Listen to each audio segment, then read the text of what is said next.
Picture this. You have not seen a judge. You have not heard a sentence. You do not even know when anyone is coming for you.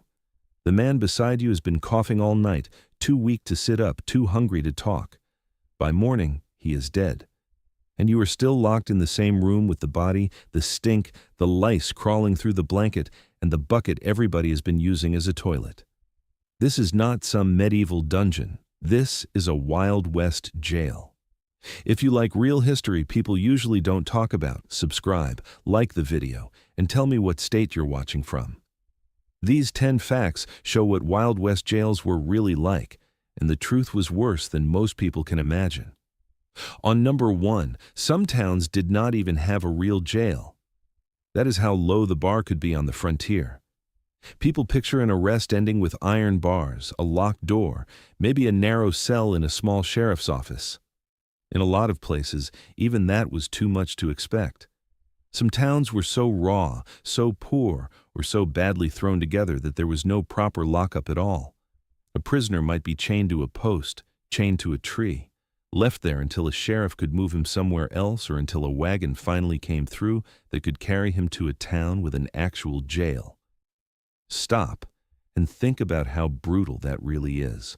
No walls, no privacy, no protection from weather, no protection from public humiliation either. A man under arrest could be left in the open as part prisoner, part warning sign. The message was simple. This town may not be civilized enough to build a jail, but it is still civilized enough to make an example out of you. That is how this story starts.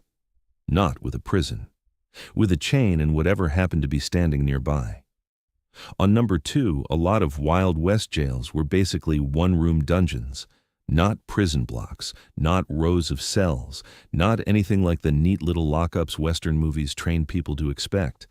The frontier had a word for many of these early jails, calaboose. Even the name sounds bad, and it should, because what it often meant in practice was a crude little box for human storage. Sometimes wood, sometimes sheet iron, sometimes whatever material a town could afford before it ran out of money or patience. Small, airless, primitive, built less to hold human beings with any kind of order and more to keep them from walking away before somebody decided what to do with them. That is an important distinction. A real jail implies a system behind it. A calaboose often meant the opposite.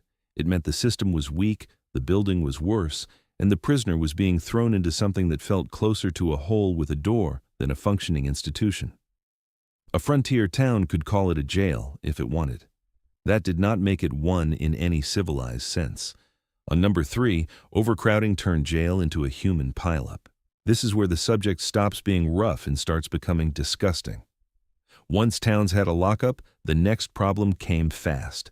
Too many bodies, not enough space, and no serious plan for separating any of them. Men were pushed together because there was nowhere else to put them.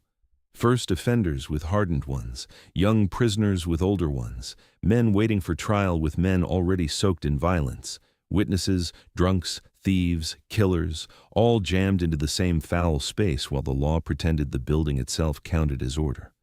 And the worst part was how normal this became. In Fort Smith, one of the most infamous federal jails on the frontier, the early jail was basically underground confinement in 2 large rooms instead of the kind of separate cells people imagine. That meant numbers could swell far beyond anything a human being should have been forced to endure. Not one man in a box, not 2. Whole groups packed together, breathing the same bad air, listening to the same coughing, sleeping inches from each other, waking up in the same stink. A jail like that does something to a room. It erases the idea that each prisoner is still an individual. Once enough men are pushed inside, the place stops feeling like custody and starts feeling like storage. That is what makes overcrowding so much worse than it sounds. People hear the word and think inconvenience, maybe noise, maybe no room to stretch. But frontier overcrowding meant bodies everywhere, no distance from the sick, no distance from the violent, no distance from the desperate. It meant hearing men talk in the dark who might be hanged, hearing men cry out in their sleep, hearing men threaten each other from a few feet away with nowhere to go if those threats turned real. It meant any weakness in the room spread fast, fear spread, aggression spread, filth spread, illness spread. A packed jail is never just a full room. It is pressure, human pressure. And the frontier was very good at building pressure without building anything strong enough to contain what came after. This is also where the myth of the temporary holding cell starts to fall apart. A lot of these men were not just sitting quietly for a few hours waiting for a hearing. They were trapped in places that could grind them down long before a court decided anything. Once that happens, jail is already punishing the body before the sentence even exists.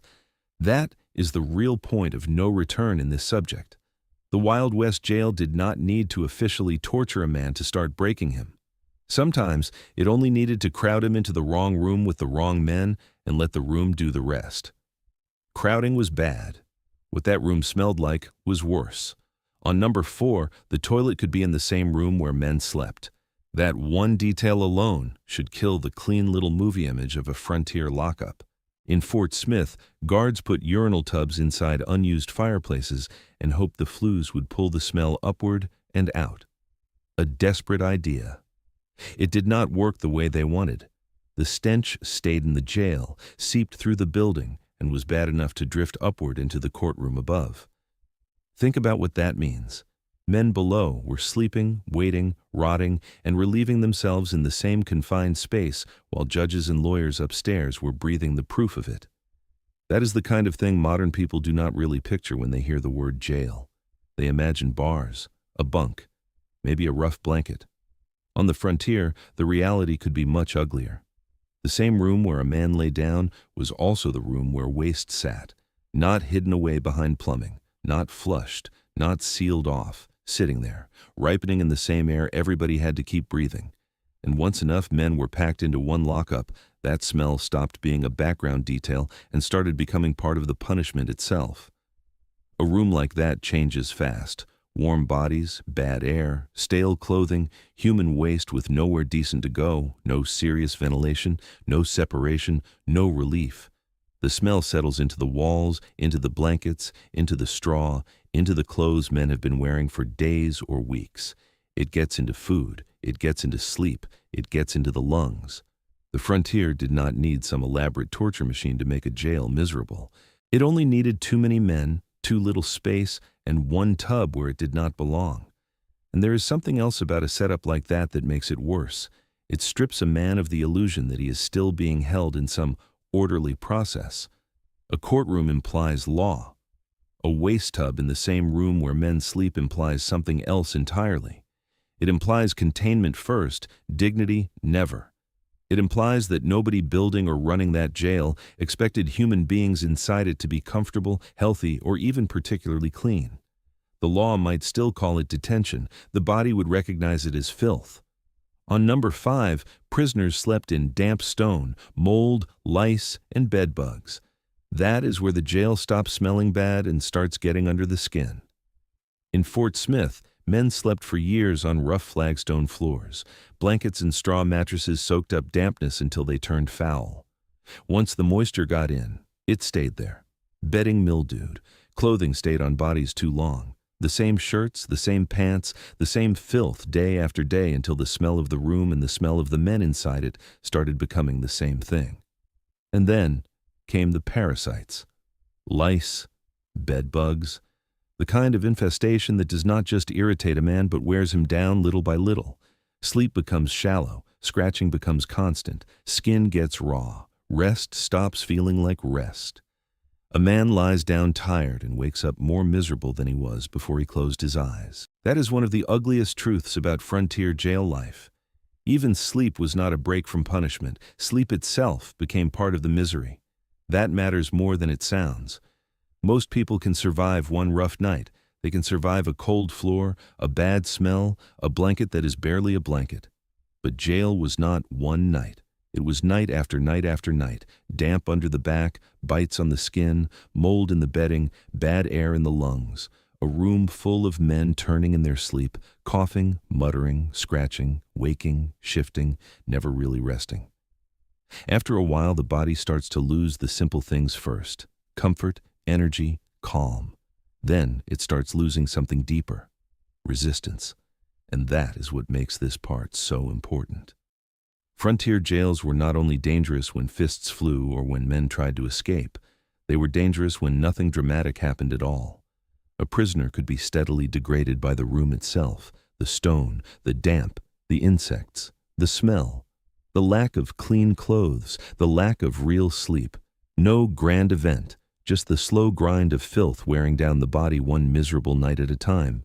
And all of that still assumes the body could hold out. The next part is where jail starts eating away at a man from the inside. On number 6, hunger was part of the punishment even before trial. That is one of the darkest things about old frontier jails. A man did not have to be convicted for his body to start weakening. The budget was thin. The food was basic. The routine was bare bones. Nobody was building a detention system around comfort, strength, or recovery. A prisoner waiting for court was already living on less than he needed, in worse conditions than he could endure for long, with nothing in that environment helping him stay whole. And hunger inside a filthy lockup is not just hunger. It changes shape once the room around it is bad enough. Weakness hits harder in stale air. Thin meals land differently when the body is already not sleeping, already breathing stink, already scratching through lice, already lying on cold, damp flooring. That is why frontier jail hunger should not be imagined as a simple empty stomach. It was part of a larger process of wearing a man down. Not enough food, not enough rest, not enough heat in winter or relief in summer. A body under arrest could start decaying long before any official punishment began. On number 7, jail could make men sick before any sentence did. This is where the subject turns from filthy to dangerous. Frontier jails were often dark, cramped, damp, and badly ventilated. That combination is a perfect breeding ground for weakness. Men coughing in close quarters, men sweating in heat or shivering in cold, men sleeping too close to each other, too close to waste, too close to dirty bedding, too close to whatever illness the room already had waiting for the next body that came in. Once enough human beings are trapped in a place like that, sickness stops being an accident. It becomes part of the architecture, and the truly brutal part is how little protection a man had against it. A prisoner in that kind of environment could get weaker simply by staying there. The bad air worked on the lungs, the damp worked on the bones and chest, the filth worked on the skin. The lack of decent hygiene worked on everything. A strong man could start to break down, a sick man could collapse quickly. An older man, a boy, or anyone already run down before arrest had even worse odds. That is why this fact deserves more weight than it usually gets.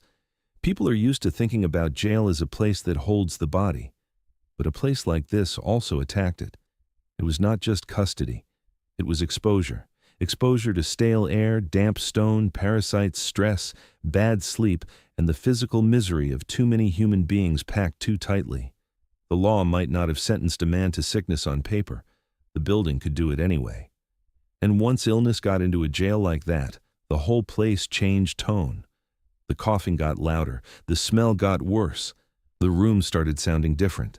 Men too weak to talk much, men breathing hard in the dark, men who should have been separated left together because there was nowhere else to put them. The frontier could be brutally efficient at one thing: creating places where decline happened quietly and then pretending that decline was simply part of the cost. On number 8, some prisoners died trying to burn their way out.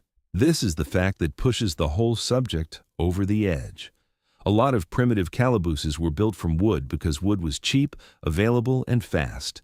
That meant the jail itself had a weakness. Prisoners knew it. And desperate men do desperate things. If bars, locks, and walls kept them in, then fire became the one tool left that might break the structure apart.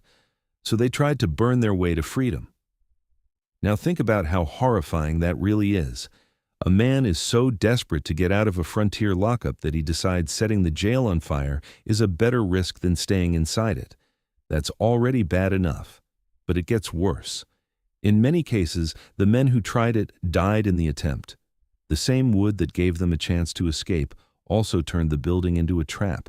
Smoke, panic, heat, no clean exit, fire moving faster than weak men in a locked box could move themselves. What starts as escape becomes something much uglier: prisoners choking, burning, or collapsing inside the same building they were trying to destroy. That fact tells the truth about frontier jails better than almost anything else. They were so bad that fire could look like hope. Men would rather gamble on flames than keep breathing that air, sleeping on that floor, and waiting in that misery. And for some of them, the gamble ended exactly where the jail had always been, ending things all along, with the prisoner still inside and the body broken by the building around him. If the filth didn't ruin a man and the fire didn't kill him, jail could still leave him worse than when he went in. On number 9, Wild West jails could turn minor offenders into harder men. This is one of the most important facts in the whole subject because it explains why those buildings were not just cruel. They were corrosive. In places like Fort Smith, reformers and officials eventually admitted what should have been obvious from the start. When boys, first offenders, witnesses, drunks, petty thieves, and hardened criminals are all thrown into the same primitive space, the jail is not separating danger from weakness. It is mixing them together and letting the strongest pressure shape the rest. That means a man could go in for something small and come out with something worse than a record. He could come out harder, dirtier in the mind, more used to threats, more used to fear, more used to sleeping close to violence, breathing close to violence, hearing close-range violence talked about like it was ordinary. A jail like that does not merely hold criminality, it teaches atmosphere, it teaches numbness. It teaches men how quickly dignity can disappear and how normal brutality starts to feel when there is enough of it around. That is why these places were so destructive even when no spectacular act of cruelty happened. A frontier jail could quietly train a human being to accept misery as normal and aggression as useful. And once that lesson takes hold, the building has already done more damage than a simple lock and key ever could. On number 10, by modern standards, many Wild West jails were outright hazards. That is the comparison people need to hear clearly. Today, a detention facility is expected to do certain basic things before anyone talks about punishment. Screen a prisoner, watch for health problems, separate vulnerable people from dangerous ones, provide sanitation, provide airflow, provide some meaningful control over waste, bedding, and disease. Those are not luxuries. They are the minimum assumptions of a system that claims to be holding a human being under lawful conditions. A lot of Wild West jails did not come close. No real plumbing, no real ventilation, no meaningful classification, no serious hygiene, no proper bedding, no protection from damp, no protection from infestation, in some places not even a proper building to start with. And that is the point that should land hardest. These jails were not simply tough for the time. Many of them were dangerous as environments before any judge had even ruled on the person inside. The room itself could punish. The room itself could infect. The room itself could weaken, degrade, and in some cases, help kill. That is why the old romantic line about the frontier being rough but simple misses the truth. There was nothing simple about a jail where waste sat in the same air men slept in, where bedding could rot under them, where illness spread through crowding and dampness, where food was too thin to build strength, and where fire could look like the only form of hope left. Call that rough if you want, but rough is too soft a word for it. Hazard is closer. Breakdown is closer. Human storage inside unsafe conditions is closer. And that is the final reality most people never hear. The Wild West jail was not just a place that held men for court. In too many places, the building itself was already doing the work of punishment long before the law had finished speaking. It could shame a man, foul the air around him, rot his sleep, starve his strength, infect his body, and leave him harder or weaker than when he arrived. Not after conviction. Before it. So which of these facts hit hardest for you? Put it in the comments and tell me what state you're watching from. And if you want more real history, people usually don't talk about, subscribe and like the video. There is a lot more of it.